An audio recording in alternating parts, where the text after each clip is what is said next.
तो इस वक्त की बड़ी खबर आपको बता रहे हैं मनोज सर, ये जो टैली है जिसमें 3 राज्यों में अब बीजेपी आगे बढ़त बनाती हुई नजर आ रही है, बीजेपी के लिए तो अच्छी खबर है क्योंकि बीजेपी खुद ऐसा नहीं मान रही थी।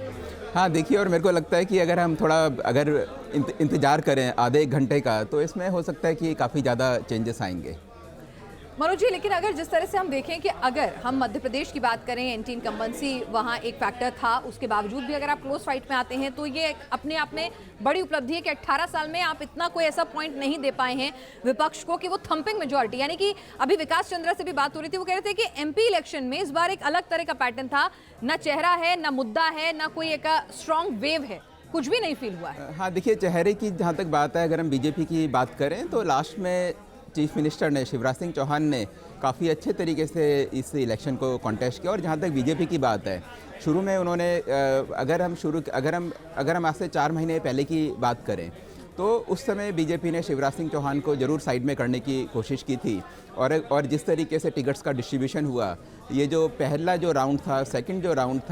था उसमें जो भी टिकट गया, केंद्र के जो नेता थे उनको भेजा गया, वो सारा का सारा सेंटर से हुआ। ठीक है, लेकिन उसके बाद अगर आखिरी के 2 राउंड देखें तो वहाँ शिवराज सिंह चौहान का काफ़ी ज़्यादा होल्ड। 165 रैलियां की हैं शिवराज सिंह चौहान ने मध्य प्रदेश में, और ये जो रैलियां हुई हैं ये ज्यादातर आखिरी वक्त में हुई हैं, जिसका जिक्र मनोज सर यहाँ पर कर रहे हैं। लेकिन ये जो 3 राज्य सर, उत्तर भारत के मनोज सर, यहाँ अगर बीजेपी बढ़त बना रही है तो इसका सीधा मतलब ब्रांड मोदी की जो मजबूती है वो और ज्यादा आगे बढ़ेगी।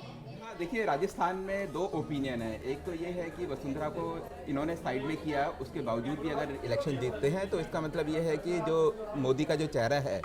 मोदी के चेहरे की एक्सेप्टेंस बहुत ज़्यादा है। लेकिन दूसरा व्यू ये भी है कि अगर वसुंधरा को फ्रंट में रख के इलेक्शन कॉन्टेस्ट करते तो हो सकता है कि राजस्थान में जो जीत है उसमें मार्जिन कहीं ज़्यादा होता। तो और जो बागी है इस बार राजस्थान में अगर हम बात करें तो एनके सिंह जी, राजस्थान में बागी जो है वो एक अपने आप में एक बड़ी चुनौती रहे, क्योंकि वो निर्दलीय खड़े होकर दोनों ही पार्टियों के लिए समस्या थी। और कई सीटें ऐसी भी रहती हैं जो अगर हम एनालिसिस करें कि लगभग 35 सीटें ऐसी भी रहती हैं जहां बहुत क्लोज मार्जिन से फाइट रहती है। तो ऐसे में बागियों का खड़े होना और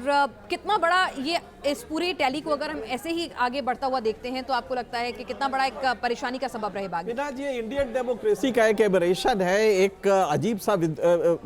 विवादास्पद पक्ष है जिसमें कि आप कैडर स्ट्रक्चर जो बनाते हैं, जैसे बीजेपी में आप सोचिए कि अगर विवाद होता है तो स्ट्रॉन्ग कैडर स्ट्रक्चर है, स्ट्रॉन्ग कमिटमेंट लेवल होता है, लेकिन उसके बावजूद अगर एक तरफ वसुंधरा राजे हैं तो उधर कांग्रेस में देखें तो सचिन पायलट है, तो दोनों एक दूसरे को न्यूट्रलाइज कर रहे हैं। उनके यहाँ भी है, इनके यहाँ भी है, रिबेल्स दोनों तरफ से खड़े हुए हैं। और ये बात सच है कि 40 सीटों पे